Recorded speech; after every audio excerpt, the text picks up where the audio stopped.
이 방송은 정부의 방역 지침을 준수하여 녹음되었습니다. 나 도저히 신앙 못하겠어. 걱정 마. 신앙 내가 알려줄게.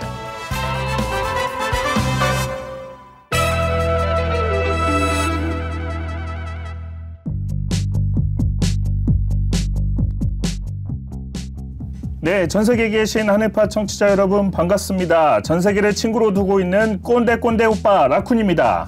안녕하세요. 라떼맛 캔디입니다. 네, 오늘도 어김없이 돌아온 내가 알려줄게 시간입니다.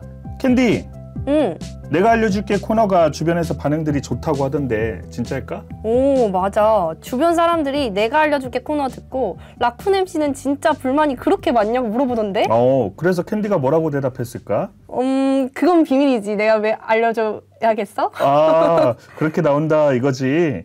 청취자분들께서 오해하실 수도 있는데 뭐 불만이 많다기보다 반절은 맞는데 반절은 조금 과장도 있었다 정도로 이해해 주시면 좋겠고요. 라쿤 오빠, 표현을 잘해서 그런 거라고 하지 않았어? 표현 잘해서도 맞아서 그래서 오늘도 열심히 한번 표현을 해보려고 합니다. 마치 제가 숨겨왔던 어떤 불만들을 다 꺼내는 시간이 되는 것 같아서 저는 방송하는 게 너무 즐겁고 신나기도 하는데 저번 시간에 순종에 대해서 좀 배워보면서 뭐 여러 생각을 좀 해봤습니다. 해봤는데 아직은 조금 찝찝한 부분이 있거든요. 네, 그래서 순종에 대해서 조금만 더 알게 되면 나 이제는 좀 순종 좀 한다라고 할 수 있을 것 같은데 그래서 오늘도 어렵게 내가 강사님을 모셔왔지. 강사님! 네, 오늘도 표현을 잘하시는 우리 라쿤님과 마음은 굴뚝 같지만 설명이 좀 부족한 캔디님을 도와주러 온 마테지파 재물포교회 남기훈 강사입니다. 반갑습니다. 네, 반갑습니다. 강사님. 네, 혹시 오늘은 안나 강사님이 나오지 않을까 했는데 오늘도 남기훈 강사님 나와주셨습니다. 라쿤 오빠 혹시 안나 강사님 기다린 거야? 아니야. 아니, 남기훈 강사님 진짜 어렵게 오셨는데 너무한 거 아니야? 에이, 내가 남기훈 강사님 얼마나 좋아하는데 이 노래도 있거든. 곰 두 마리가 녹음실에 있어. 노래도 있다고. 단지 표현력이 좋아서 안나 강사님 언급도 한번 해본 거지.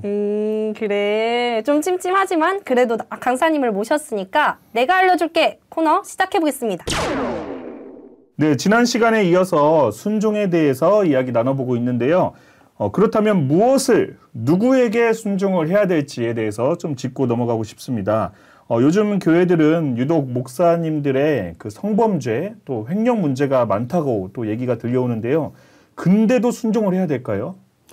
네, 이제 이 질문에 대해서 답변을 드리면 우리 라쿤님 제가 답변 드려도 될까요? 제가 네. 그 수지 닮은 안나 강사님 아닌데 괜찮으실까요? 괜찮습니다.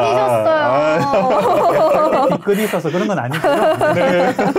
갑자기 안나 강사님이 어떤 분인지 너무 궁금해지긴 합니다. 네. 라쿤님이 저렇게까지 하시니까. 정말 수지 닮으셔가지고 연예인이 오신 느낌은 분명히 있습니다. 네. 부족하지만 아쉽겠지만 그래도 제가 강사님도 연예인이시죠. 네, 제가 답변을 좀 드리겠습니다. 네, 이 방금 말씀하신 라쿤님 말씀처럼 사실 이 순종을 한다는 것에 고민이 많은 것이 사실입니다. 왜냐하면 신앙하는 사람들은 당연히 하나님의 뜻대로 살고 싶어하고 그렇게 함으로써 하나님과 함께 관계를 맺고 하나님과 소통하고 하나님이 주시는 복을 받고 싶어 하거든요. 네. 맞죠. 그런데 생각보다 순종을 하면서 드는 생각은 이게 맞나? 이렇게 하는 것이 정말 하나님의 뜻인가? 라는 의문이 들 때도 있는 것이 사실이기 때문입니다. 제 말이 그 말이에요. 하나님이 저에게 직접 말을 해주시면 얼마나 좋을까요? 맞습니다. 그런데 우리가 하나님께 직접 말씀을 들었다면 뭐 사실 의문을 가질 필요도 없을 거라는 없죠. 거죠. 하지만 우리에게 순종을 이야기하는 사람은 하나님이 아닌 하나님을 대신해서 말씀을 전하는 사람들을 통해서 우리는 하나님의 뜻을 들을 수밖에 없는 입장에 있기 때문에 이게 조금은 답답할 수도 있을 거라는 겁니다. 물론 성경에 보면 하나님의 뜻을 직접 받는 분들도 있어요. 그런데 그것은 정말 극소수고 거의 대부분의 사람들은 그렇게 할 수는 없습니다. 여기서 그럼 궁금한 게 있는데요. 계시받았다고 하는 많은 목사님들을 봐왔었거든요. 이분들은 뭘까요? 네, 저도 계시받았다는 목사님들을 좀 많이 봤는데 성경적으로 보면 사실 그렇게 계시라는 것은 쉽게 받을 수 있는 게 아닙니다. 아니다. 그 이유에 대해서 왜 우리는 하나님의 음성을 직접 들을 수 없고 사람을 통해서 하나님의 뜻을 알 수밖에 없냐? 그렇게 우리는 순종을 요구받을 수밖에 없냐? 그 이유를 우리가 먼저 좀 살펴보면요. 그건 바로 무엇 때문이냐? 죄 때문입니다. 죄인들을 심판하는 권세가 있는 하나님을 두려워서 직접 볼 수도 그 음성을 들을 수도 없는 게 지금 우리가 처한 상황이라는 겁니다. 우리는 죄가 있어요. 그런데 하나님은 그 죄를 심판할 권세가 있는 겁니다. 네. 그러면 당연히 죄를 가진 사람이 심판할 수 있는 권세를 가진 하나님을 보면 어떤 마음을 가질 수밖에 없냐? 두려움을 느낄 수밖에 없습니다. 그런데 이 두려움이 어느 정도냐? 죽을 정도로 두려움을 느낀다라는 거예요. 그래서 성경의 출애굽기 20장에 보면요. 이스라엘 백성들이 하나님이 우리에게 직접 말씀하지 않게 해달라고 하나님이 말씀하시면 자신들이 죽을 것 같다고 표현하는 내용이 나옵니다. 그것은 하나님의 모습은 보이지도 않아요. 저 구름으로 가려 있고 아, 저 뒤에 하나님이 계시는구나. 그냥 이 정도를 느낄 정도거든요. 그래서 그 구름 위에서 하나님의 음성만 듣는데도 이스라엘 백성이 어떻게 느끼냐면 죽을 것처럼 두려움을 느꼈던 겁니다. 그래서 모세한테 그래도 모세 너는 하나님의 음성을 들을 수 있으니까 가서 네가 하나님의 말을 듣고 와서 우리한테 대신 전해달라. 이렇게 이제 이야기를 하게 되는 거죠. 사람들은 죄가 있기 때문에 죄인들에게 하나님이 음성을 들려주시기는 어렵잖아요. 그러니까 하나님의 말씀을 대언할 수 있는 사람이 있나? 하나님이 지켜보시다가 택하신 거군요. 네, 맞습니다. 그래서 하나님이 대언자를 택해서 우리에게 하나님의 뜻을 전하게 해주신 것은요. 이게 뭔가 하나님이 일부러 정한 게 아니라 죄가 있는 우리들과 소통을 하기 위해서는 이 방법밖에 없으셨다라는 거죠. 그 방법이 좋았다. 네. 그래서 하나님은 직접 우리한테 사실은 하나님도 우리한테 말씀을 하고 싶지 않겠습니까? 그렇죠. 이왕이면 직접 소통하는 게 가장 좋죠. 그렇죠. 사실 이게 뭔가 누군가를 통해서 소통한다는 것은 뭔가 이 사람에게 문제가 있을 때만 하는 거거든요. 예를 들면 저랑 라쿠님이랑 싸웠어요. 네. 그러면 이 녹음실 안에 있지만 어떻게 하냐면 캔디님, 라쿠님한테 지금 우리 가자고 얘기 좀 해주세요. 이런 식으로 하는 거죠. 방금 좀 어울렸어. 그러니까요. 그러면 제 말을 우리 라쿠님이 들었지만 저한테 직접 얘기 안 하죠. 네. 그럼 또 캔디야, 남경 강사님 이런 식으로 우리가 대화를 하는 것도 있지 않습니까? 네. 그것은 저와 라쿠님 관계에 뭔가 문제가 있기 생겼기 때문에. 때문에 거죠. 그렇게 대화를 하는 거죠. 네. 그래서 우리가 하나님과 우리와의 관계가 아무 문제가 없다면 네. 하나님이 직접 우리한테 얘기하시면 됩니다. 근데 죄라는 문제가 생겼기 때문에 네. 하나님은 하나님의 대언자를 통해서 우리에게 말씀을 할 수밖에 없는 그런 상황이 되었던 거죠. 네, 강사님께서는 여기까지 우리가 하나님이 직접 우리에게 말씀을 하실 수 없었던 이유를 먼저 정리를 해서 말씀을 해주셨는데요. 그러면 다시 이 질문으로 돌아와서 이 순종해야 된다고 말하는 이 행위가 과연 하나님의 뜻인가 아닌가? 틀린 순종인가? 맞는 순종인가? 이게 문제인 거거든요.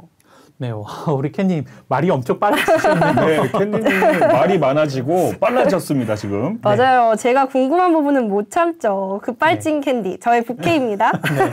그래서 순종해야 된다고 말하는 이 행위는 하나님의 입장이 아니라 이제 그 목자라는 입장이 그 사람이 순종해라고 말하는 이 행위가 맞는지 틀리는지 네. 그리고 뭐 그 우리가 순종을 해야 되는지 안 해야 되는지 이 부분에 대해서 물어보신 거죠. 네.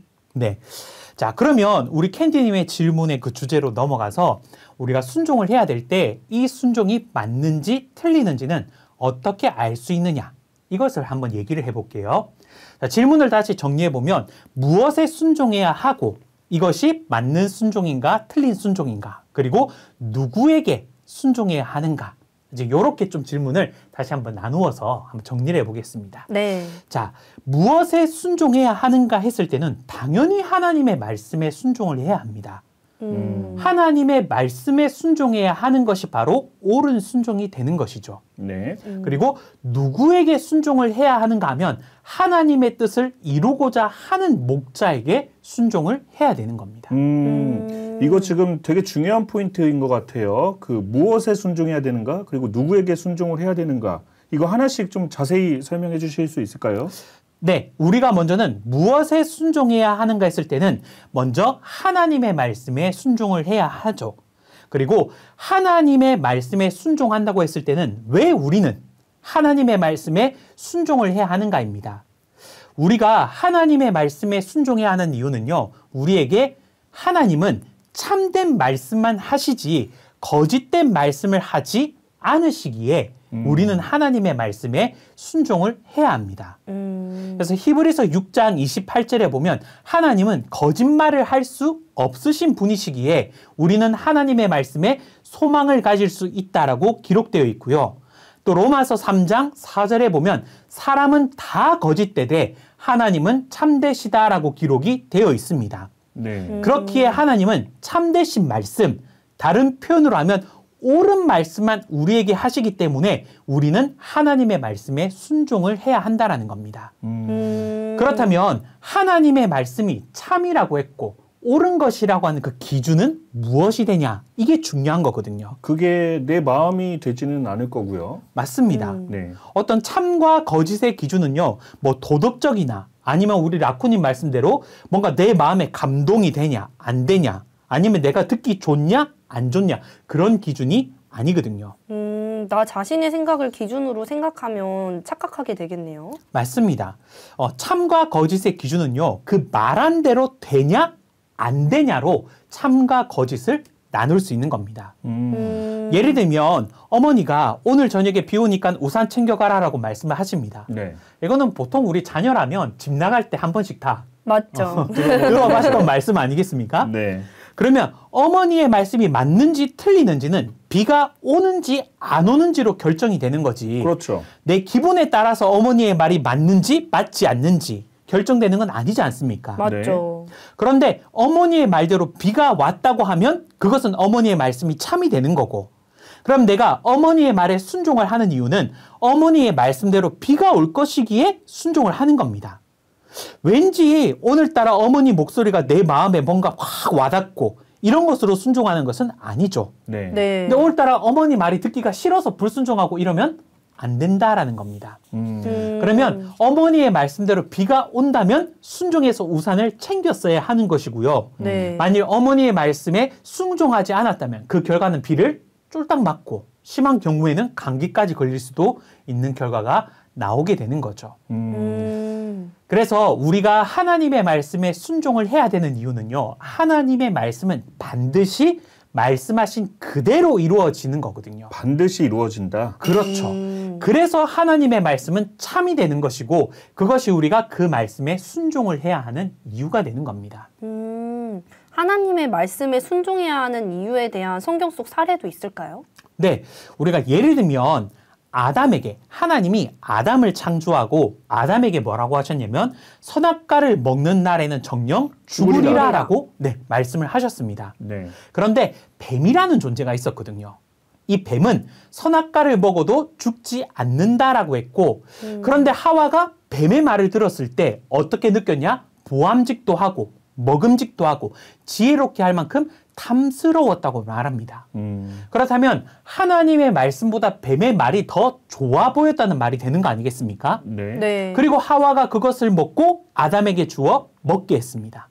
그러면 아담도 분명히 하나님의 말씀을 들은 입장 아니겠습니까? 그렇죠. 네. 그런데 하와가 주는 선악과를 먹었다라는 것은 아담도 하와와 같은 마음, 그 선악과를 먹으면 네가 정녕 하나님같이 될 거라는 그 말이 보암직도 하고 먹음직도 하고 지혜롭게 할 만큼 탐스럽게 느껴졌기 때문에 먹은 거 아니겠습니까? 네. 네. 하와와 같은 마음이었기 때문에 선악과를 먹었다라는 거죠.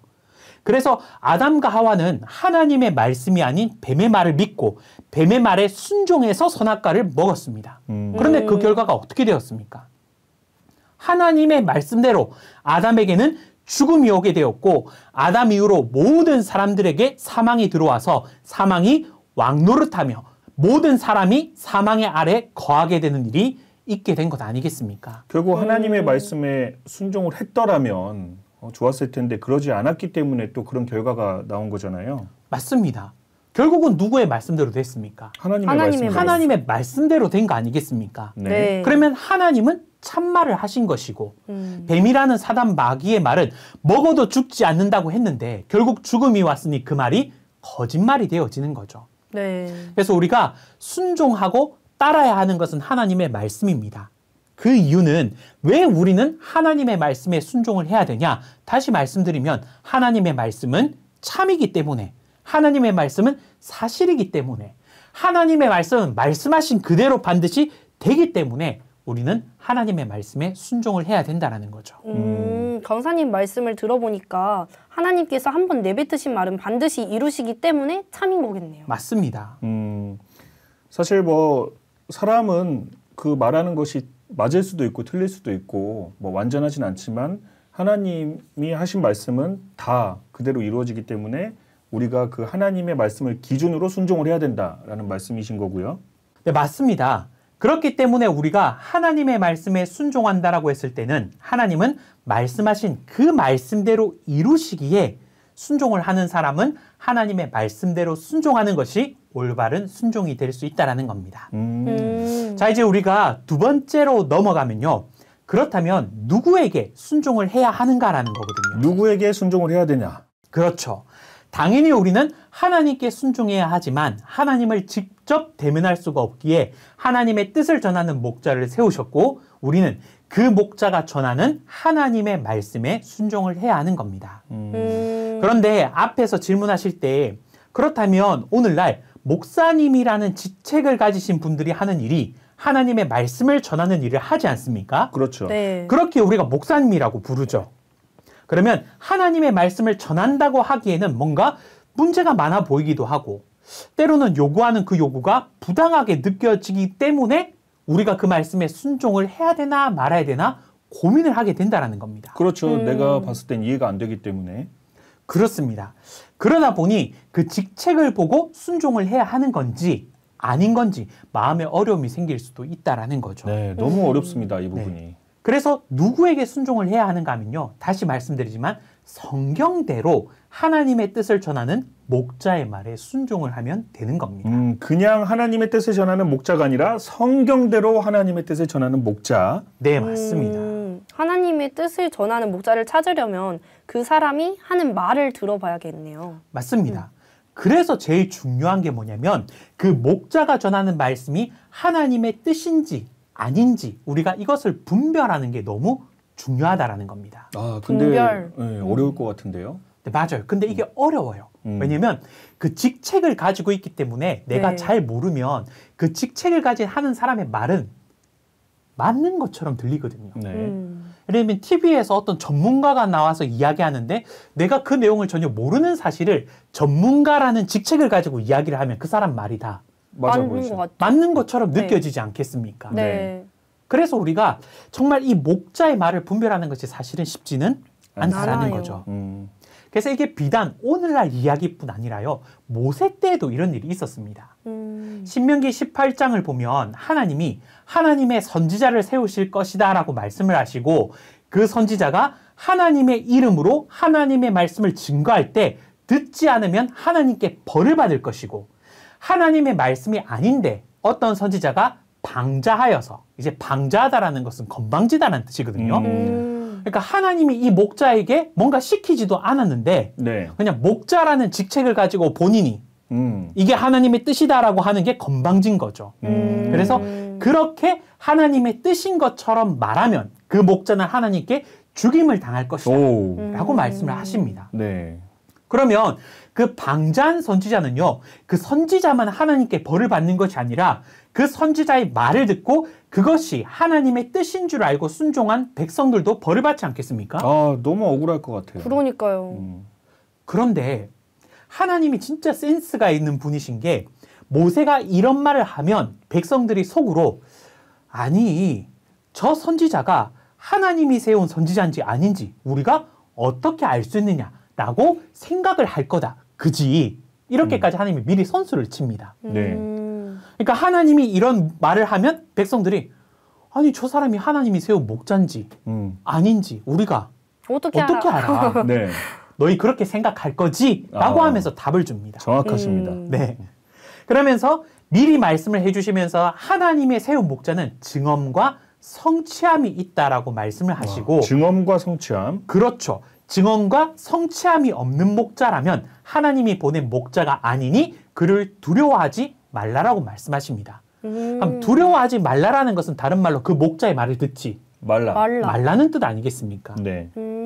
성취한다는 단어의 뜻은 아는데 여기서 증언은 뭘까요? 증언이라는 뜻은 뭐냐면 증거입니다. 증거. 오늘날로 말하면 증거예요. 그러니까 뭔가 성취라는 것은 이루어지는 것 아니겠습니까? 그렇죠. 네. 그런데 이루어지는 것은 그냥 이루어지는 게 아니라 아니죠. 네. 반드시 증거를 기반으로 이루어져야 된다는 거죠. 예를 들면 제가 우리 캔디님한테 캔디님 오늘 가다가 좋은 일이 있을 겁니다라고 했어요. 네. 근데 이렇게만 얘기했는데 캔디님이 가다가 진짜 뭔가 10,000원을 주었습니다. 네. 그러면 이게 정말 하나님께서 나에게 앞에 한 좋은 일을 이룬 건지 아닌지 알 수 있을까요? 모르죠. 그냥 제가 뭔가 두리뭉술하게 이야기를 네. 했죠. 애매합니다. 애매하지 않습니까? 네. 그래서 성취라는 것은 하나님이 이루셨다라는 것은 그냥 이루는 게 아니라 거기에 대해서 뭐가 있냐? 증거가 있다라는 거예요. 그게 증언입니다. 캔디는 조금 뒤에 10,000원을 줄 것이다라는 증거. 네. 그걸 정확하게 제가 얘기를 하고 만일 캔디님이 10,000원을 주었다라면 제 말대로 된 거죠. 된 거지 않습니까? 네. 네. 그럼 하나님도 하나님이 이렇게 할 거다라고 미리 말씀하신 게 있어요. 그게 바로 뭐냐? 예언입니다. 그래서 하나님이 택한 목자는요. 예언대로 이루어진 것을 증거해야 된다라는 거죠. 아, 쉽지 만일 않네요. 그게 없이 그냥 무조건 하나님의 뜻이다 이렇다. 예를 들면 우리 라쿠님이 이제 수능을 보는데 수능 잘 봐서 서울대 갈 거다. 이런 것은 성경에 있는 내용과는 아무 상관없지 않습니까? 그렇죠. 네. 그러니까 만일 라쿠님이 진짜 서울대를 갔다 하더라도 그게 하나님의 계획으로 간 건지 아니면 그냥 본인이 열심히 해서 간 건지 알 수가 없죠. 알 수가 없는 겁니다. 네. 근데 사람들은 그것을 알지 못하면 그냥 어떤 목자가 와가지고 야 우리 라쿠님 서울대 갔지? 그거 하나님의 뜻대로 된 거야. 하나님이 능력을 주신 거야. 하나님의 은혜를 베푸신 거야. 이렇게 말하면 하나님이 그렇게 하셨구나. 그런 거 믿지 말라는 거예요. 이거 뭐 하나님이 보낸 목자 되는 게 쉬운 일이 아니네요. 맞습니다. 그러니까요. 네. 그래서 하나님께서도 앞서 말씀드린 것처럼 말씀을 하시고 그 말씀을 반드시 이루시기에 하나님의 말씀이 참이 되었던 거 아니겠습니까? 네. 네. 그러면 하나님이 함께하는 목자 역시도 그 목자가 하나님의 말씀이라고 증거했다면 그 말씀이 반드시 이루어져야 하나님이 함께하는 목자라는 겁니다. 그렇죠. 그게 바로 성취가 있는 것 아니겠습니까? 음. 근데 여기서 이루어졌다라는 것은 그냥 점쟁이가 점보듯이 뭔가 말했는데 그게 들어맞는 것을 두고 말하는 것은 아닙니다. 아니겠죠. 그러면 앞에 우리 얘기했지 않습니까? 그게 맞을 리도 없겠지만 또 이것저것 막 얘기하다 보면 우연히 한두 개 들어맞을 수도 있거든요. 맞을 수 있죠. 네. 근데 그거 한두 개 맞았다고 와, 저 목자가 하나님이 함께 하시는 목자구나 하면 안 된다라는 거예요. 예를 들면 교회 청년들을 모아놓고 몇백 명대의 청년을 모아놓고 와, 이 청년들이 서울대 갈 거다라고 했습니다. 네. 그럼 그 중에 한두 명은 갈 수도 네. 있죠. 있겠죠? 그런데 와, 목사님 말씀대로 같습니다. 이 서울대 간 청년이 있구나. 저 목자님은 하나님이 함께하는 목자구나. 그렇게 얘기하지 말라는 거예요. 그래서 하나님이 세운 목자는 하나님의 뜻을 전하고 그 뜻이 이루어짐을 말하는 대언자이지 하나님이 세워서 자기가 하고 싶은 것 자기 마음대로 말하라고 세운 게 아니거든요. 그래서 증언과 성취는 성경을 기준으로 해야 되는 겁니다. 좀 더 자세히 말하면 예언과 그 예언대로 이루어진 성취가 되는 것이죠. 그래서 어떤 목자의 개인적인 느낌으로 말하고 이루고 하는 게 아니라는 겁니다. 성경대로라면 하나님이 함께 하시는 목자가 아니라면 성경을 기준으로 한 증언과 성취는 없고 자신의 경험담을 토대로 하나님께 계시받았다고 하는 것은 하나님께 함께 하시는 목자가 아니라는 거죠? 네, 맞습니다. 제가 예전에는 어떤 경우도 한 봤냐면 예전에 저희 매미라는 태풍이 불어와서 네. 저희 대한민국이 엄청난 피해를 봤던 적이 있거든요. 맞습니다. 근데 그 가운데 한 교회가 그 태풍이 아무 피해가 없었던 거예요. 근데 그 주일날 설교 내용이 뭐였냐면 목사님이 매미가 오는 것을 보고 기도를 했다는 겁니다. 기도를 할 때 하나님의 음성을 들었다는 거예요. 내가 너희 교회는 안전하게 지켜줄게. 그래서 매미 때 우리 교회는 아무 피해가 없었고 이게 하나님의 능력이고 내가 바로 하나님이 함께하는 목자라는 증거다. 그래서 너희는 내 말에 순종하고 따라야 된다. 순서가 좀 바뀐 느낌이네요. 그렇죠. 네, 이미 벌어진 일 가지고 이게 예언돼 있다 하는 거죠. 맞습니다. 근데 사람들은 그 말을 듣고 와, 우리 목사님 대단하다. 우리 목사님은 어떻게 저렇게 소위 말하는 기도빨이 셀까? 그건 나도 할 수 있겠다.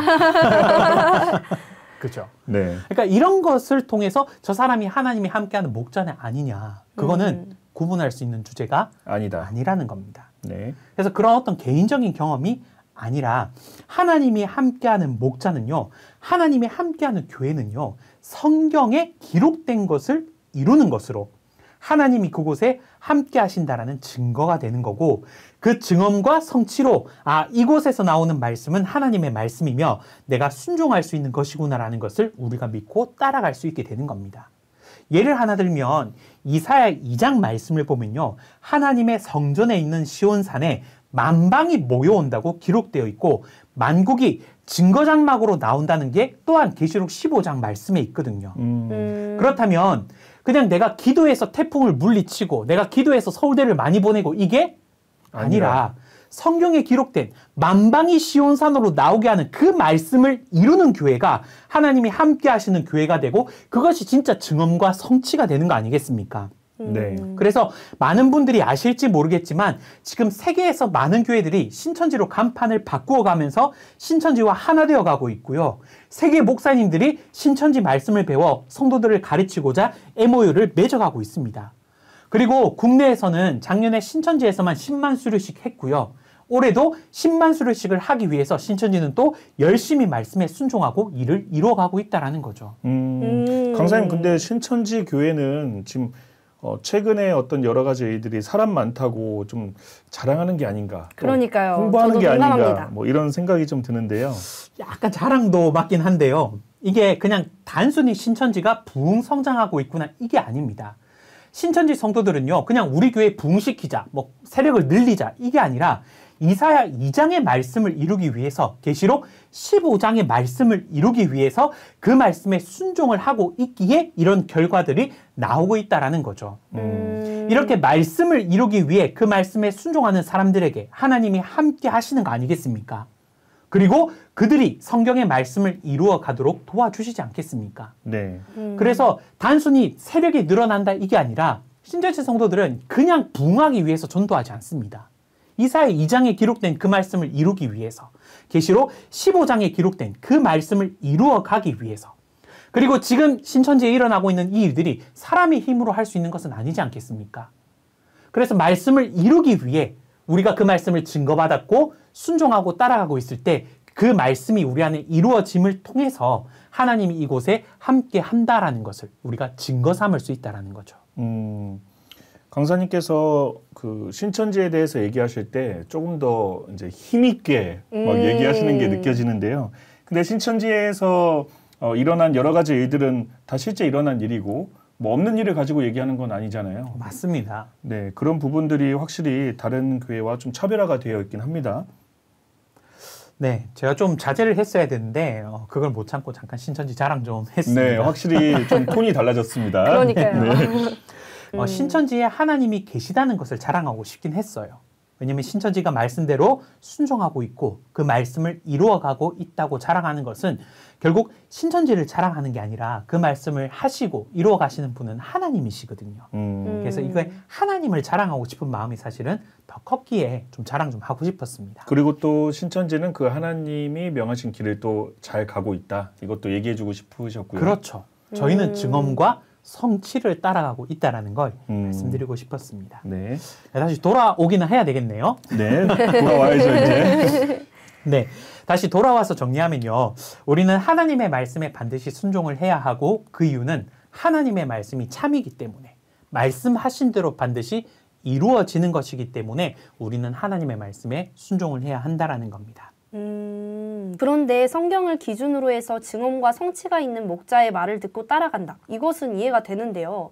또 이런 것도 있더라고요. 교회에서 기적 같은 것을 보여주는 목사님들도 많잖아요. 뭔가 기도하면 응답이 바로바로 나타나기도 하고 병을 고치기도 하고 이게 하나님이 주신 능력이고 하나님이 자신과 함께한다 하면 뭔가 대단한 것처럼 보이고 와 진짜 저 사람 뭐가 있나 봐 하면서 하나님이 함께 하시는 목자처럼 보이기도 하잖아요.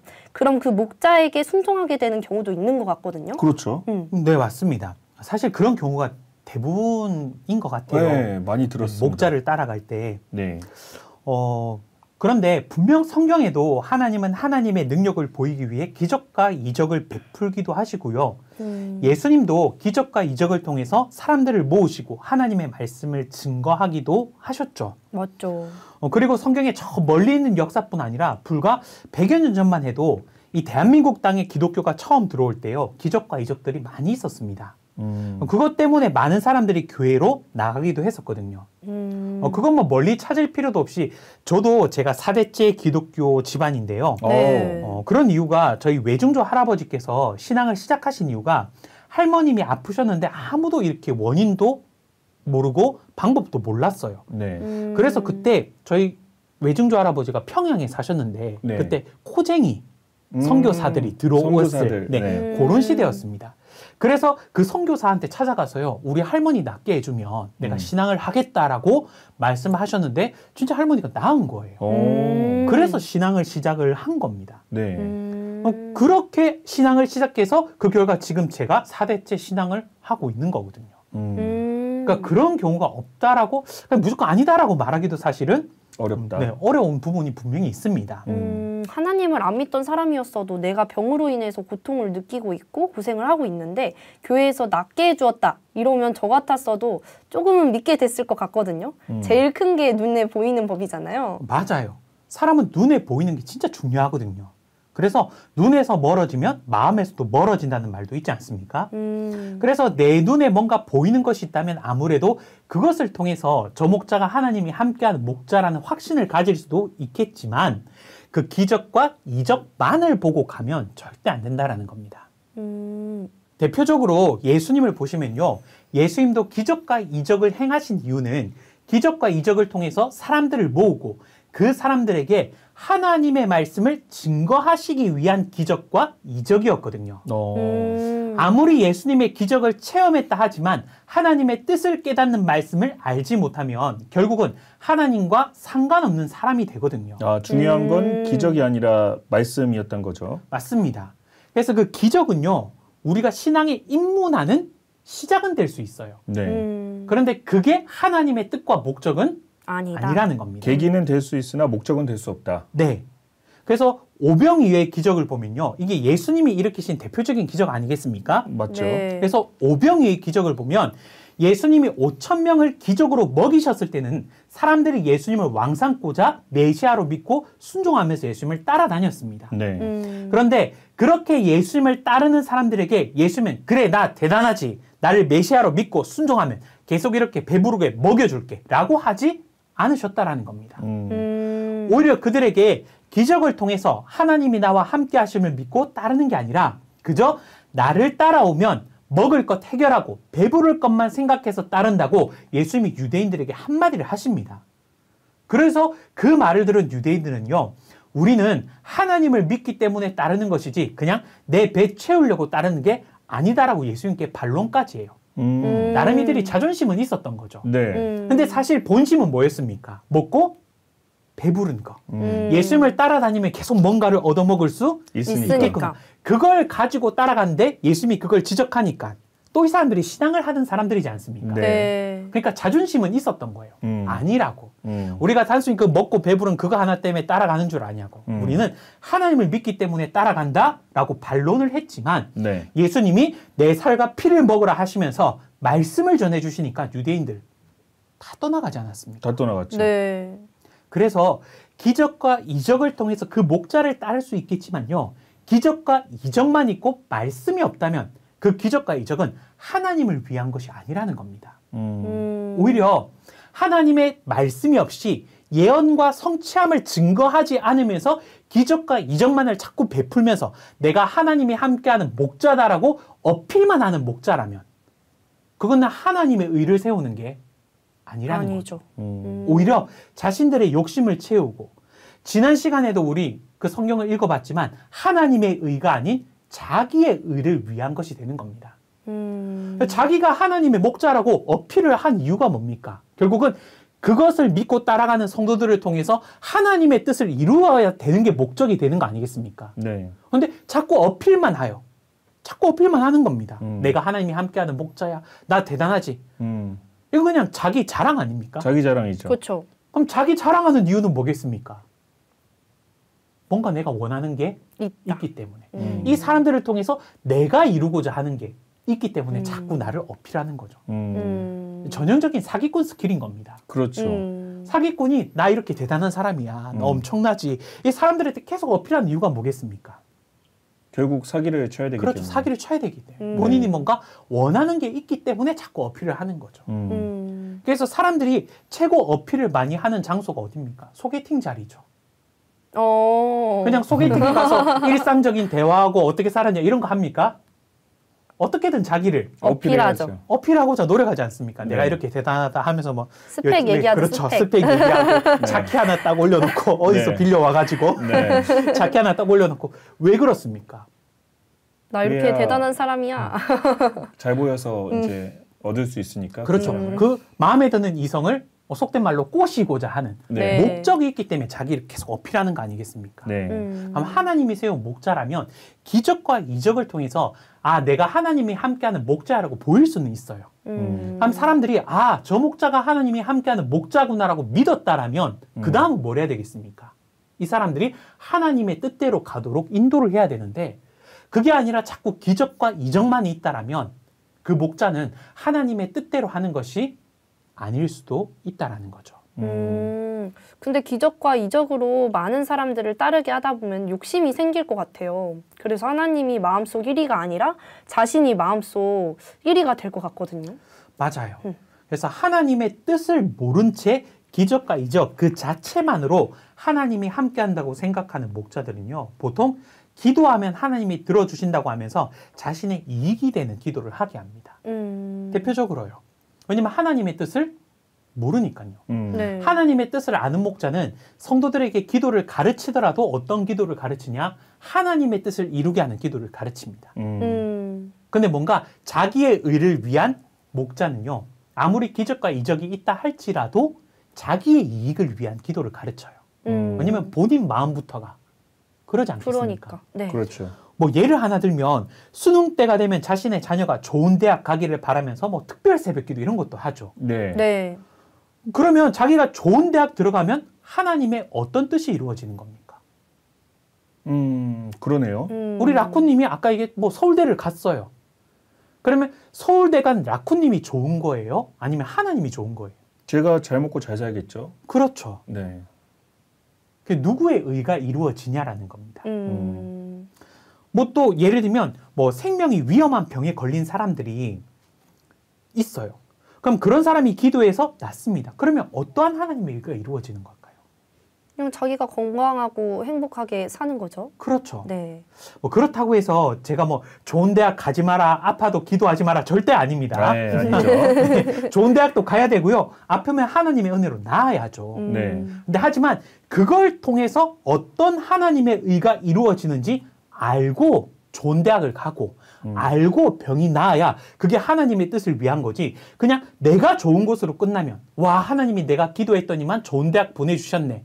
내가 기도했더니만 아픈 거 낫게 해주셨네. 이걸로 끝나면 그냥 자기만 좋고 끝나는 거 아닙니까? 그러니까 하나님의 의도 생각을 해야 된다는 거죠. 맞습니다.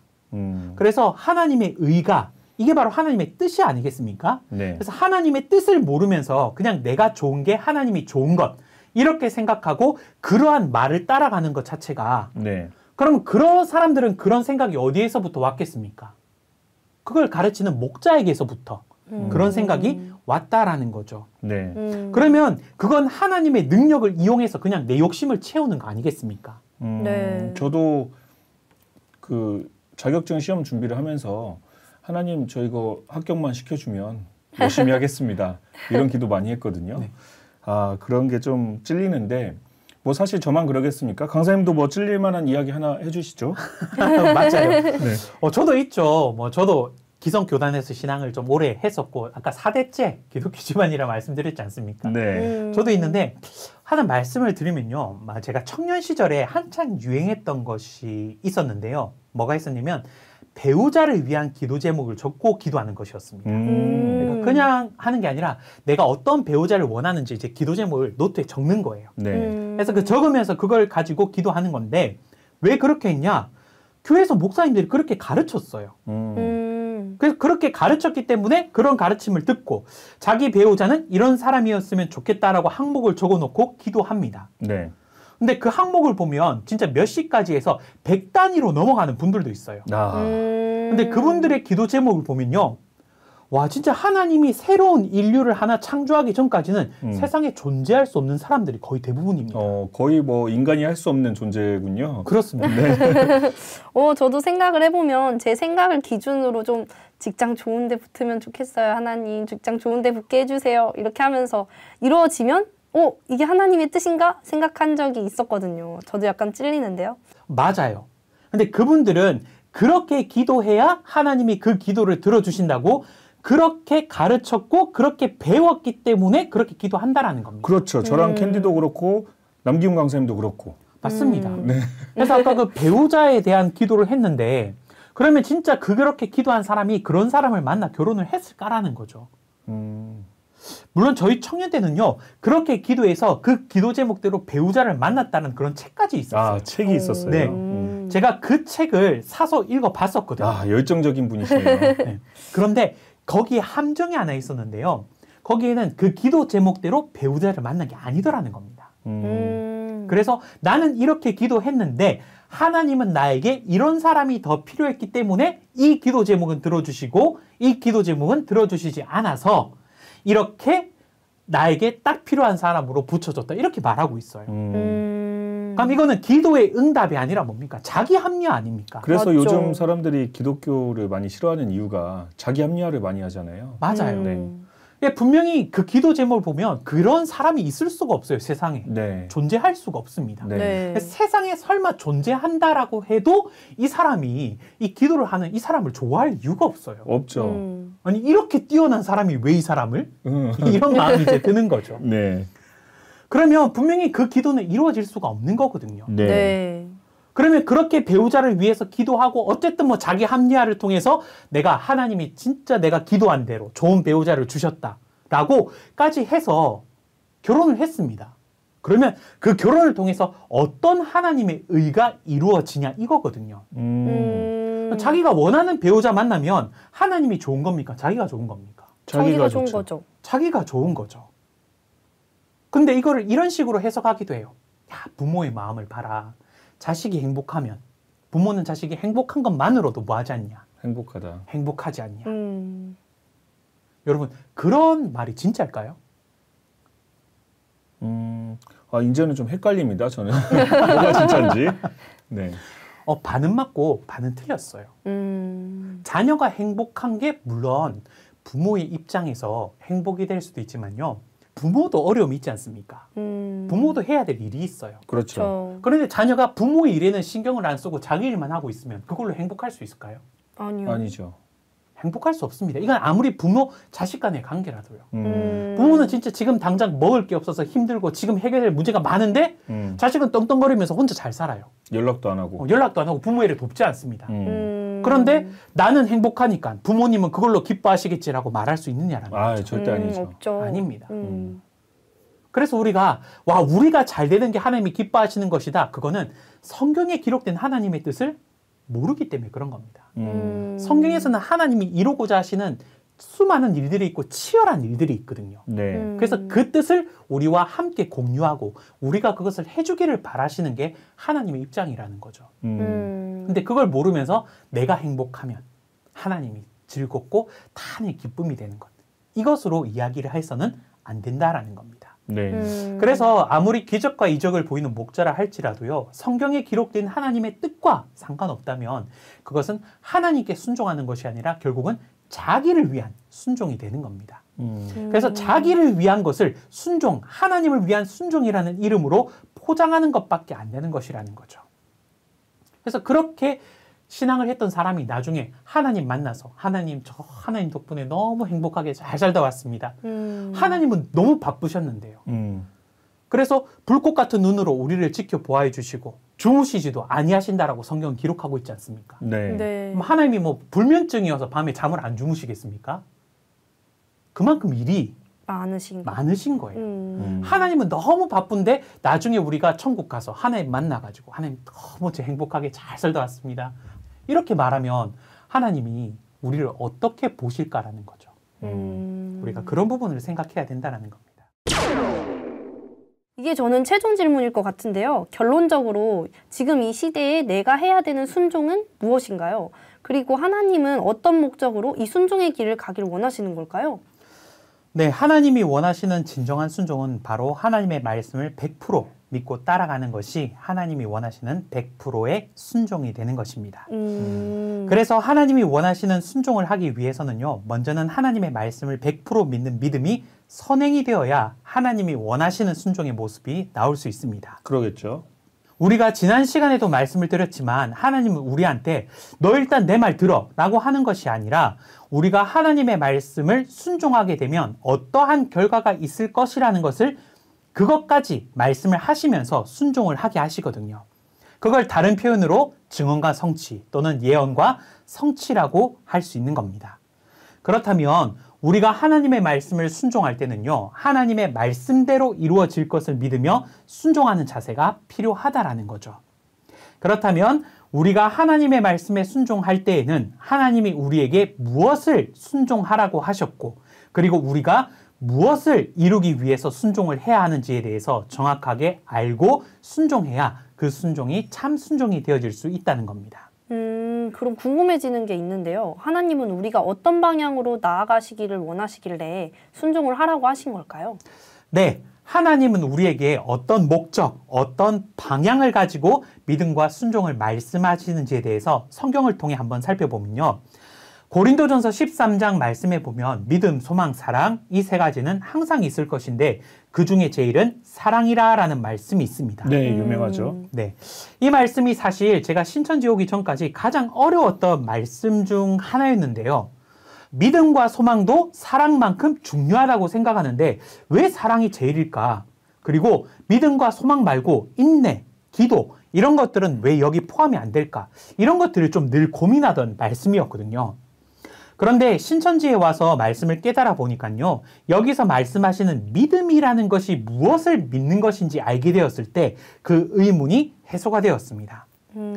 여기서 믿음, 소망, 사랑할 때 여기서 믿음은요. 바로 약속을 믿는 믿음을 두고 이야기합니다. 약속을 믿는 믿음. 그렇습니다. 곧 예언과 그 예언이 이루어진 성취를 믿는 것이 합쳐져서 증거의 말씀을 믿는다라고도 표현할 수 있는 거죠. 네. 고린도전서 13장의 믿음은 바로 그동안 잘 알지 못했던 하나님에 대해서 확실하게 알게 되는 때가 있고 그 때를 얼굴과 얼굴을 대하여 보게 되는 때이다. 이제 하나님이 나를 아시는 것처럼 내가 하나님을 알게 되는 그 때가 있을 것이라고 이야기를 하고 있는 겁니다. 그러면 나중에 내가 하나님을 알게 되는 때가 있을 것이라는 것을 믿는 믿음을 두고 이야기를 하는 거죠. 아무 때나 하나님에 대해서 알 수 있는 것은 아니라는 거네요. 하나님에 대해서 확실히 알게 되는 때 하나님을 만날 수 있다라는 것이죠? 맞습니다. 그래서 이 내용은 계시록에 보면 자세히 나오는데요. 계시록에 보면 어떻게 하나님과 떨어진 사람들이 하나님을 다시 만나게 되는지에 대해서 자세히 나와 있습니다. 희미하게 보인다라는 것은 예언으로 보던 것이고 얼굴과 얼굴을 대하여 본다라는 것은 그 예언대로 이루어진 실상을 보게 될 거라는 말씀이거든요. 그리고 그 예언의 실체들을 얼굴과 얼굴을 대하여 보는 것뿐만 아니라 계시록 22장 4절에 보면 하나님의 얼굴도 보게 될 것이다라고 기록이 되어 있다라는 겁니다. 이것을 알고 믿는다면 이제 하나님을 볼 때를 소망하지 않겠습니까? 맞죠. 그리고 그 소망을 가지고 순종을 하게 되면 결국은 하나님을 보게 될 것이고 그때 하나님을 보게 되면 하나님의 참된 사랑의 역사가 이루어지기에 믿음과 소망을 통해 이루고자 하는 것이 하나님과의 사랑이거든요. 그래서 믿음, 소망, 사랑 이 세 가지는 항상 뭐 해야 되냐? 같이 있어야 되는 겁니다. 네. 그래서 우리가 하나님의 예언이 이루어질 것을 믿고 그것을 소망하며 순종했을 때 결국은 하나님을 만나는 사랑이 이루어지게 되는 거죠. 그래서 믿음과 소망을 통해서 사랑을 이루게 되는 것이기 때문에 그 중에 제일은 사랑이다라고 말씀을 하시는 겁니다. 아까 말씀해 주신 것 중에 하나님의 얼굴을 보게 될 것이라는 말씀이 소망이 되는 것 같아요. 네, 맞습니다. 그래서 우리가 이 얘기에 대해서, 이 믿음에 대해서 우리가 초림 때도 확인할 수 있거든요. 초림 때 하나님은 죄에 빠진 인류를 구원하시고자 하나님의 아들의 희생을 통해 이제 계획을 세우셨습니다. 그런데 그 계획은 하나님의 아들이신 예수님께서 하나님의 말씀을 믿고 하나님의 역사가 이루어지는 소망을 가지고 십자가의 길을 순종하는 마음, 복종하는 마음으로 이루셨던 것 아니겠습니까? 그리고 그 믿음과 소망을 통해서 예수님이 하나님을 얼마나 사랑하시는지 증명이 되었고 또한 하나님이 인류를 얼마나 사랑하시는지에 대한 증거가 되었던 것이죠. 그래서 예수님도 믿음이 있었기 때문에 하나님의 뜻을 아는 믿음이 있었기 때문에 그 믿음을 이루기 위한 소망이 있었고 그리고 그 소망을 가지고 순종을 했기 때문에 우리에 대한 사랑을 하나님이 우리를 얼마나 사랑하시는지 알리신 거 아니겠습니까? 네. 네. 그래서 하나님을 믿는 신앙인이라면요. 하나님의 목적이 무엇인지 정확하게 알아야 한다는 겁니다. 그 목적을 조금 더 자세히 말씀드리면 오늘날의 신앙인들은 성경에 기록된 하나님의 나라 12지파가 반드시 완성되고 하나님이 임해 오셔서 죽어가는 만국을 소성시킬 것을 깨닫고 믿어야 하는 겁니다. 그리고 그 말씀이 반드시 이루어질 것을 소망하면서 그 말씀에 우리가 순종해야 할 부분들을 순종하는 것. 그것이 참된 순종이라고 할 수 있게 되는 겁니다. 그렇게 되면 우리가 이 말씀을 믿고 순종하면 이 말씀대로 하나님이 우리에게 오시지 않겠습니까? 그러면 하나님이 오시면 어떤 일이 있다 기록하냐면 우리가 힘들고 어려웠던 그 모든 부분들을 위로해 주시고 우리의 눈물을 닦아 주신다라는 말씀도 있거든요. 그러면 그럴 때가 되면 하나님과 사랑을 이루게 되는 역사가 나타나지 않겠습니까?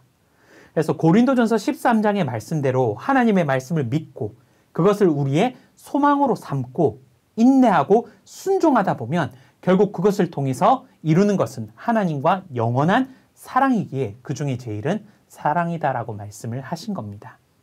그래서 결국 이 말씀을 통해서 드리고 싶은 우리가 하나님께 해야 될 참된 순종이 무엇인지 이야기를 하고 있지 않습니까? 네. 네. 그래서 우리가 지금 해야 되는 순종은 뭐냐? 하나님의 목적이 이루어지는 곳을 찾아서 정말 그 말씀대로 순종해가는 것. 그게 바로 하나님이 우리에게 원하시는 순종이라는 겁니다. 하나님의 목적이 이루어지는 곳을 찾아서 그곳에서 이제 하나님이 임해 오신다는 것을 믿고 그리고 또 하나님이 우리에게 말씀하신 부분들을 우리가 순종해 나가는 거 중요하겠네요. 맞습니다. 하나님께서 우리에게 순종을 바래 오셨던 이유는 영원한 사랑을 알려주심을 통해서 사람들을 구원하기 위해 순종을 하라고 하신 거군요. 맞습니다. 네. 그래서 결국은 하나님과 우리가 하나가 되고 참된 사랑을 이루기 위한 건데 우리가 신앙을 하면서 순종하면서 아까도 말했듯이 그냥 내가 잘 되고 그냥 내가 잘 살고 이런 목적이면 성경에 기록된 하나님의 목적이 이루어지지 않겠죠. 왜냐하면 서로 바라보는 방향이 다르니까요. 네.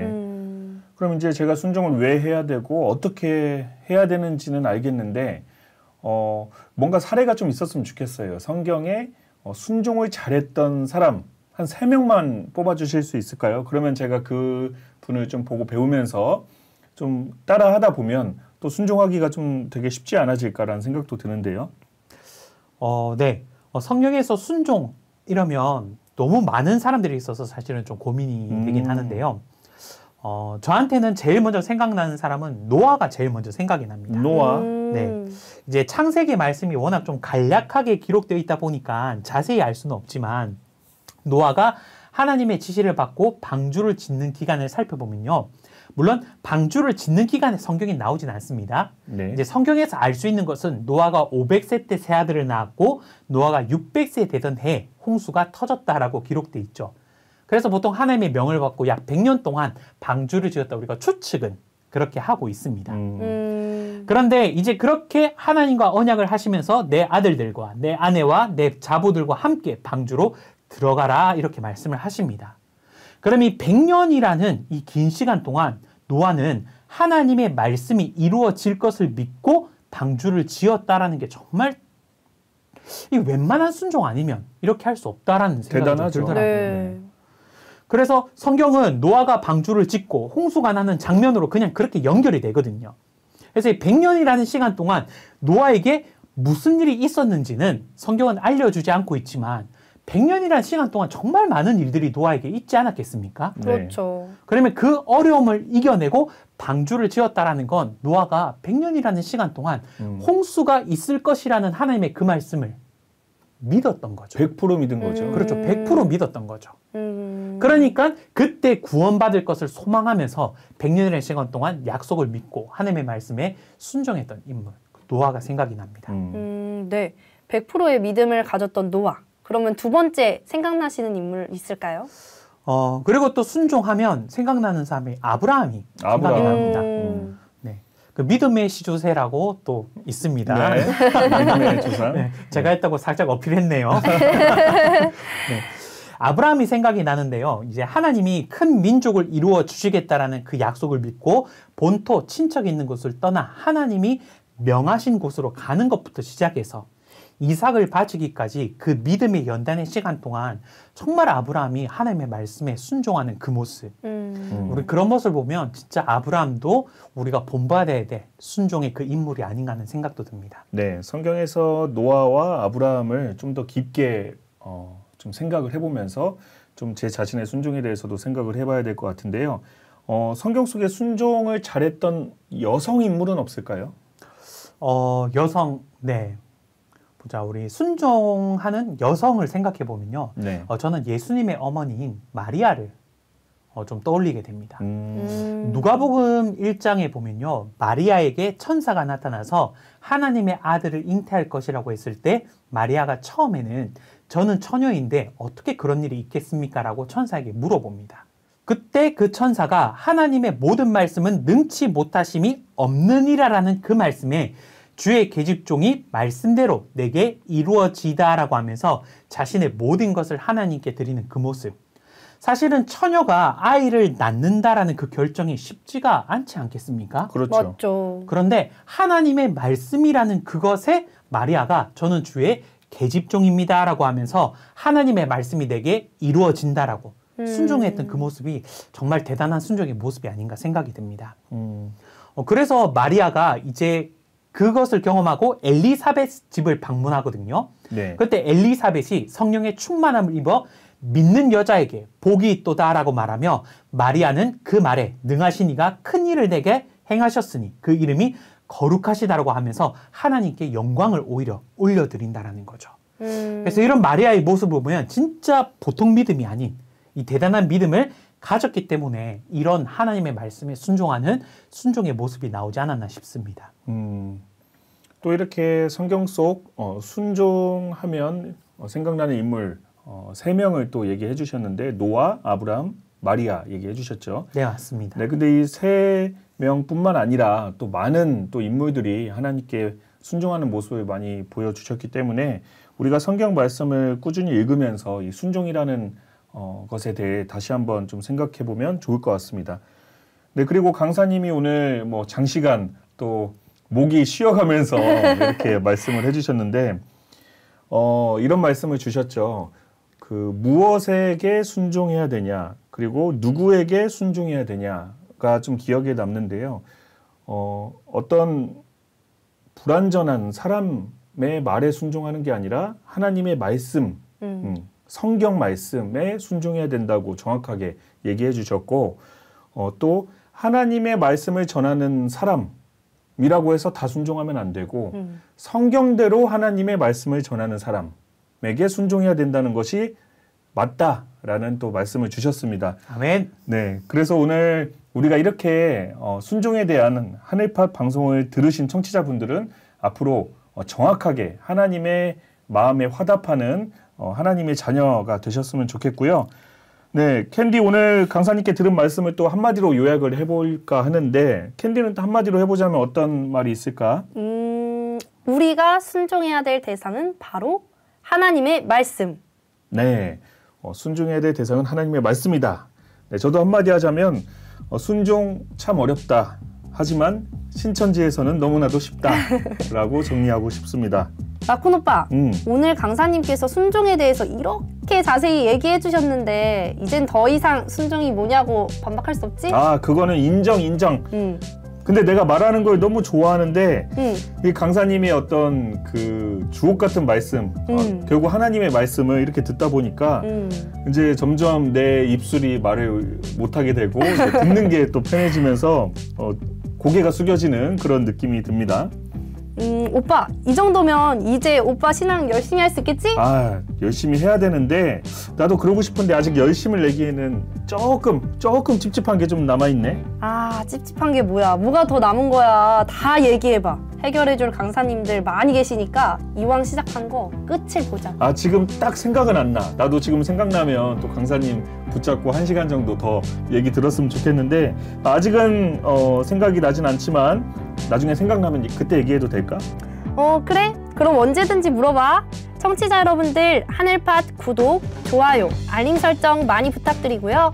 평소에 신앙하면서 궁금한 점이 있다면 댓글에 남겨주세요. 무엇이든지 알려드리겠습니다. 그럼 여러분 안녕! 안녕!